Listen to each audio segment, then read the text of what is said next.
કોબીનું શાક આ રીતે બનાવશો તો 2ની જગ્યાએ 4 રોટલી ખવાશે। કોબીનું શાક આ રીતે બનાવવાથી ખૂબ જ ટેસ્ટી બને છે અને બધાને ભાવે એવું બને છે। વિડીયો અને રેસીપી સારા લાગે તો વિડીયોને લાઇક કરીને શેર કરવાનું ના ભૂલશો અને મારી ચેનલ પર નવા હો તો ચેનલને જરૂરથી સબસ્ક્રાઈબ કરજો। તો ચાલો રેસીપી શરૂ કરીએ। કોબીજનું શાક બનાવવા માટે અહીં મેં 300 ગ્રામ જેટલી કોબીજ લીધી છે। કોબીજને ઉપરથી પહેલાં ધોઈ લીધી છે।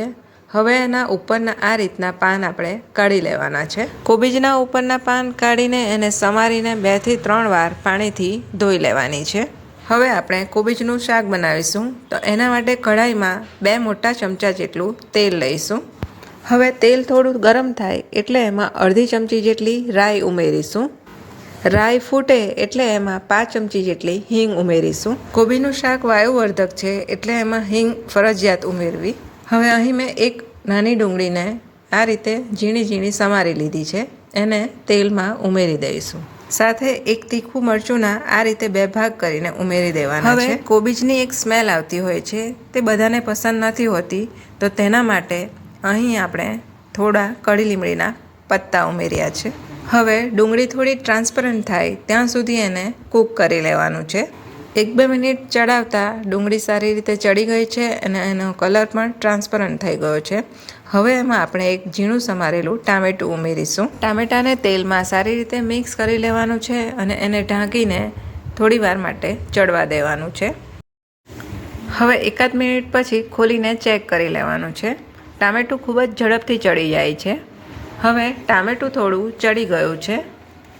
હવે આપણે શાકમાં થોડા મસાલા કરી લઈશું।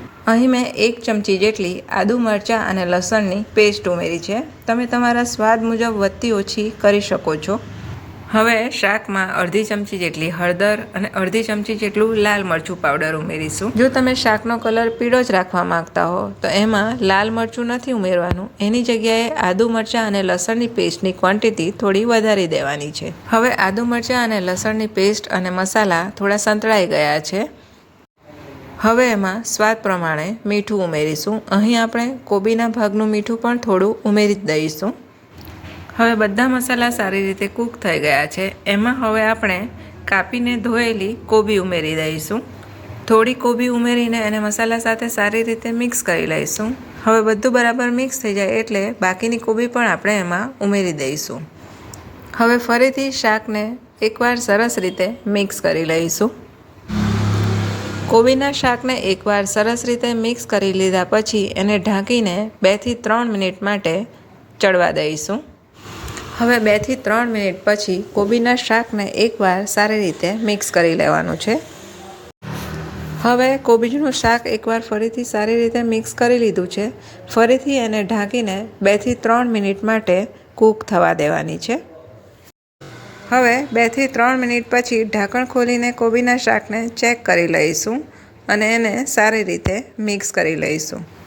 કોબીજના શાકમાં હજી થોડી કચાશ લાગે છે તો એને ફરીથી ઢાંકીને 2 થી 3 મિનિટ માટે કૂક કરી લેવાનું છે। હવે 2 થી 3 મિનિટ પછી ફરીથી ઢાંકણ ખોલીને આપણે ચેક કરી લઈશું। હવે કોબીજના શાકમાં થોડો કાપેલો લીલો ધાણો ઉમેરી દઈશું। લીલો ધાણો ઉમેરીને શાકને સારી રીતે મિક્સ કરી લઈશું। શાકને ચડાવતા ટોટલ 10 થી 12 મિનિટ થઈ ગઈ છે। શાક સરસ રીતે ચડી ગયું છે। આ રીતે શાક બનાવતા કોબીનો લચકો નથી થયો, એકદમ છૂટી છૂટી થઈ છે। હવે કોબીજના શાકમાં 1 ચમચી જેટલું ધાણા જીરું ઉમેરી દઈશું। કોબીજના શાકમાં ધાણા જીરું છેલ્લે જ ઉમેરવાનું છે। ધાણા જીરું ઉમેરવાથી એમાંનું બધું પાણી શોષાઈ જાય છે અને કોબીજને ચડતા વાર લાગે છે।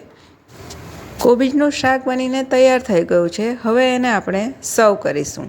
આ રીતે તમે શાક બનાવશો તો ઘરના નાના મોટા સૌને આ શાક ખૂબ જ ભાવશે। વિડીયો અને રેસીપી સારા લાગ્યા હોય તો વિડીયોને લાઇક કરીને રેસીપીને શેર કરવાનું ના ભૂલશો અને મારી ચેનલ પર નવા હો તો ચેનલને જરૂરથી સબસ્ક્રાઈબ કરો। ફરી મળીશું નવા વિડીયો સાથે। ત્યાં સુધી આપ સ્વસ્થ રહો અને મસ્ત રહો।